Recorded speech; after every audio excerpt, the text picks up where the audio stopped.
Yeah, the 500. I'm doing okay. All things considered, I guess. Still haven't got over Sunday's finish. Man, Chase was so close, man, and just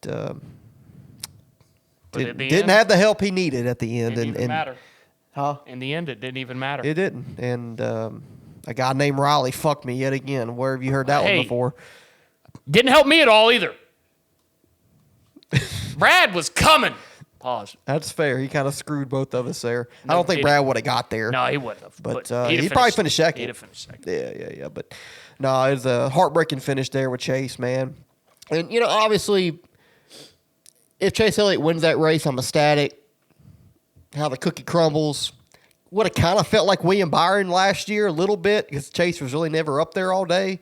Kind of found himself in the right place at the right time there. And, when you're so close, though, man, it just I haven't been that close for a 500 win since Blaney in 2020 when Newman decided just to spin out for no reason in front of him. But then he won that one too. Well, Toyota won that one. Y'all wonder why I fucking hate Toyota on this podcast. It's because of this fucking shit right here. Every time something good's gonna happen in my life in NASCAR, fucking a Toyota has to ruin it. But by the way, I'm on team Chris Gabehart. We'll get into that later. But yeah, I'm doing okay. But Riley, you want to get into the meat and the potatoes of this race? Yeah. Sunday obviously was the 500, and biggest race of the year for NASCAR. Pushed back an hour early, started it at 1:30. The excitement was high for me going into that race, and I was pretty confident going in that the Roush cars were going to be good. They were good in practice, they were good in their duels, which they always are. But I told you I was standing right there. I said, "Hey, I don't know why, but I got a good feeling about it today." And I don't know if I like it. And but you did say so. You said I had a good feeling today, and then you said about Tyler Reddick. Do you remember saying that? Yeah. You didn't. I'm trying to make yourself look smarter. Did. But no, it's skipping to the end. The ending obviously is not great. There was a period there after the last round of pit stops where I thought the Roush cars were going to be. Chris and Brad up there by 1 and 2. The cars to beat, and then it just didn't shake out for them, and still had a chance at the end there. Just are you surprised they lost that lead immediately? Because as soon as the cycle got through, they lost the control of the race pretty much immediately. Yeah, I don't know why. I'd have to go back and watch it again. I don't know exactly what happened, but it's just. The way this shit works out these days at these super speedway races, I don't think you want to be in that position.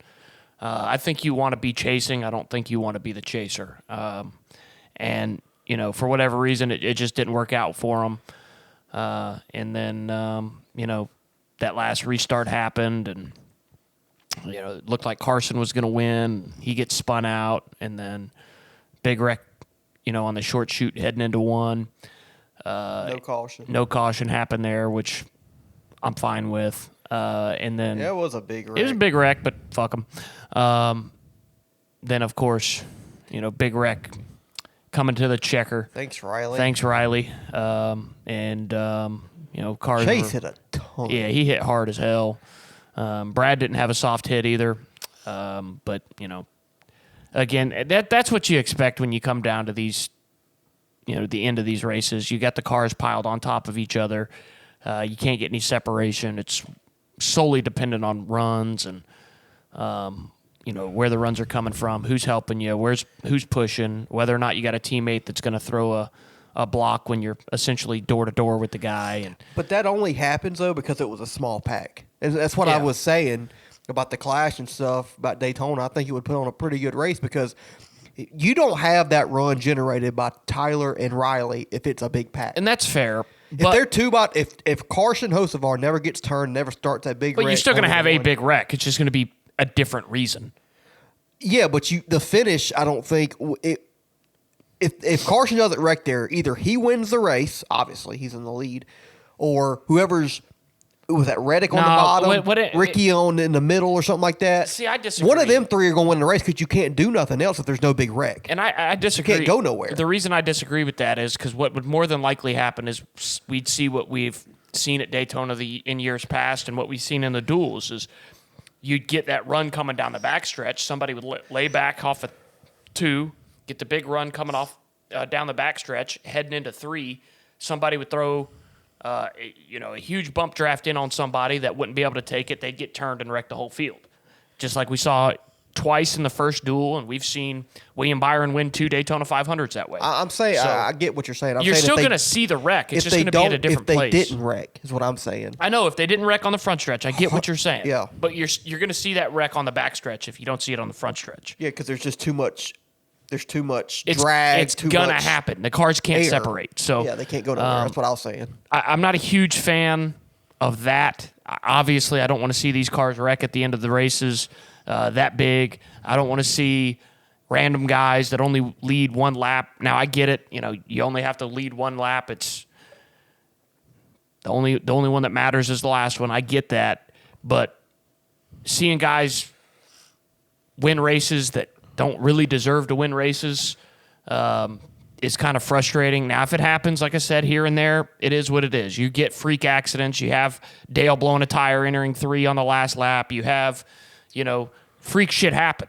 But when it's every year, it kind of gets old, and that's just a part of this race. And I think I gave it a 7 out of 10 on the live stream, which I think, looking back at it soberly, it's worse than that. I know a lot of people did like this 500. A lot of people said it was one of the better ones in this car, and it probably was. But all in all, there's really not a lot of good Daytona 500s that I can remember in recent memory, especially since they've been in this car. So, the ending wasn't great in my opinion, not just because of who won. I don't dislike Tyler Reddick. I don't like that he drives for 2311, but I think Tyler Reddick's one of the best race car drivers in the world. I think he's definitely capable of winning Daytona 500s and championships and stuff like that. I'm not saying he's not a deserving driver. He just wasn't at that date on that day. And, it is what it is. And I think that just takes away from the importance of that race when you have guys that shouldn't win the race. And I think you also have to factor in the fact that for the first 2/3 of stage 3, we had a line of 3 Toyotas blocking the track, running 60% throttle, and you literally cannot go anywhere. Even if you wanted to try to race, you couldn't because they just weren't allowing it to happen. And the downside of that is I think everybody out there was okay with it because they're just saving gas, trying to get the shortest pit stop, which we'll talk about later. But frustrating race. Got some good stage points for the Roush guys. Got 2 good finishes for Brad and Chris. But the racing at these super speedways is definitely not up to par in my opinion. I think it needs some fixing, whether it be the fuel savings or the drag or whatever. Stages, the way they have them laid out, I think they need to go back to the drawing board on it because it's super frustrating to watch this racing, and look at it objectively and say, hey, whoever wins this race at the end of the day is going to deserve it. And they're not. I think everybody knows that at the end of the day, we're going to have some kind of bullshit winner most of the time, just based on the way that these cars race. So, I said 7 out of 10 on the live stream. I'd probably give it a 5. Yeah, I'm going to disagree with you a little bit on Reddick. I know he only led 1 lap, but he put himself in position there at the end. It ain't like he came from 12th, missed the wreck, and then got a huge run and all that stuff. He was up there that whole last run because he didn't pit with the Toyotas. The Toyotas kind of fucked it there at the end of that last pit sequence. They didn't pit together, a whole bunch of sporadic pit stops with different Toyota drivers, and Reddick said, I'm not doing this. I'm going to pit with the Fords.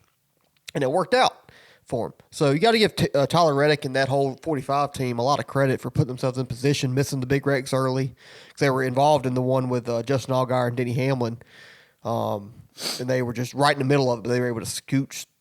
Tyler did a great job of getting through there, hardly any damage at all, and he was right in the middle of the chaos. So, yeah, and that's part of super speedway racing. That's how you win these races, is kind of get lucky. And you're not. I don't think you'll ever have a super speedway winner that doesn't have a whole lot of luck on their side on that day. And Reddick had a lot of it on his side there. Had a teammate there at the end with Riley Herbst to help him get past the 38 and the 9 on that last lap. And it's just how the cookie crumbles sometimes. As much as I hated it for Chase, but I knew as soon as Tyler went high on the 38 there, and the 35 was behind him, I said, Chase is fucked. Like, I was like, unless Chase blocks him down to the fucking pit road off of 4 here, and even then he's going to wreck, and they're going to wreck, and fucking Riley Herbst or somebody's going to win the race anyways. So Chase didn't do anything. He couldn't do anything with that, and Reddick had the help when he needed it the most, and he got the win, and I'm happy for him as a person. All the things he went through with his son last year with rookie, and last year was a very tough year for Tyler Reddick on the driving side and personally for him, dealing with his son and all his health problems he had last year. So, it's a good story, for Reddick to get his first win in a long time. It's been since Homestead of 2024, since the last time he won a race. So it's he's waited a while for this. Didn't win a race last year, and he did everything right, and it worked out for him at the end. And so I'm happy for him. Happy for Michael Jordan. It's always cool to see Michael Jordan win, even though he's not the manufacturer I would like for him to drive or anything like that, or own, or what. I love him to drive or own a Chevy or a Ford team. Need to take Brad's spot at RFK. I might cheer for them more, but no, it's still a cool story to see Michael Jordan get this very popular win, because it's Michael Jordan's team and all that stuff. So NASCAR made the rounds this week and was pretty popular, not just because of the Daytona 500, but because Michael Jordan won the race. So, it was I think overall it was a good week for NASCAR, speed weeks overall. It was solid. Definitely a lot of momentum coming into the year, and I think they haven't hurt it at all yet. I think they just built on it, and that's huge. Coming down to now, we're going to have the stretch where we see some of the Daytona 500 watchers kind of disappear, but hopefully NASCAR is able to encapsulate a lot of these fans that watch the Daytona 500. Say, I'll watch Atlanta, I'll watch Coda, I'll watch Phoenix, I'll watch Vegas, and they kind of get that bug to say, I need to watch NASCAR, every week until the end of the year, and so. Overall, I think it was a good week for NASCAR. As far as the racing goes, I gave it, I think, a 7 out of 10 as well on TikTok. I'm going to drop it down to a 6. I still think it was a pretty good race. I think it was the best Daytona 500 in this car. Most of this race, I was pretty entertained. The fuel savings is definitely a problem. And, we had guys like Blaney talk bad about it after the race, and I think somebody else did as well. And it needs to be addressed, and we'll get into that here in a minute. But, up until stage 3, when you had the Toyotas leading all 3 lanes there, I thought it wasn't too noticeable to the blind eye or to the non-racing fan's eye. But stage 3, that was rough. I was bored watching that because I knew they were half throttle and they had all 3 lanes covered, so you couldn't go nowhere even if you wanted to go. That was frustrating. But the rest of the race I thought was pretty good. You had some wrecks, which I think you need in a Daytona 500. You just do. We don't race at tracks like this all the time, and it's the biggest watched events here. Talladega are some of the biggest watched events of the year, and people come to watch these races, the casuals, to watch the wrecks. So I think you need a wreck or two. That last lap gave us enough and then some with the first wreck and then the last wreck coming to the checkered. But, overall, it was the best 500 in this car. We can build upon this. We get the fuel savings thing figured out, and they can race like that when they're not fuel savings, which I know I don't think you will get that racing if they don't fuel save. But, it goes back to the car and goes back to they're driving. The problem, we got to get out of these teams and these drivers' mindsets, and they won't do it because it's the way to win the races and get up front towards the end. Is they're driving these races like a road course. They're doing it backwards, and if we can find a way to not allow that to be the strategy to be up front at the end, I think we'll be okay. Do you agree that I think they're strategizing these races backwards, and they have to. And that's kind of what stage racing has implemented. When you know the cautions are coming, and you don't need tires, and you know how much fuel you're going to put in the car, it makes it really easy to run these races in reverse and, hey, get us to this lap, we'll put this much fuel in it, we're good to the end. Yeah. And, I mean, it's the strategy. I mean, it's the right strategy based on the format of the racing that we have. But the easiest fix for me is to just get rid of the stages. If you get rid of the stage breaks and you don't know when the cautions are coming, you can't save fuel because you don't know when you're going to pit, right? There are going to be cautions. There are going to be wrecks. There are going to be green flag pit stops. But it will open the strategy up a lot to where, yeah, you can save fuel if you want to, but you might have the Fords that say, fuck this, we're going. Yeah. And, they might make an extra pit stop if there's no wrecks throughout the race. But if they're going and they're running 2 seconds a lap faster, it might be faster in the long run. And that's what racing is the strategy. The problem is with the stages, it puts everybody in the box to where they have to run the same strategy, so there's no point. Everybody's doing the same shit. Because you know when the cautions are coming. Yeah. So, once we get to that final stage, that caution's coming. We pit at the final stage. We're going to save fuel, take the least amount of gas on that final pit stop, and then we're going to come out and race. Mm-hmm. Now, you might still get that towards the end of the race, some fuel savings if there were no stages. But again, you don't know when that pit stop's coming before that last, stint to the end. So I think if you just took away the stage, you don't even have to take away the stages. Just take away the stage cautions, which I've been vying for years.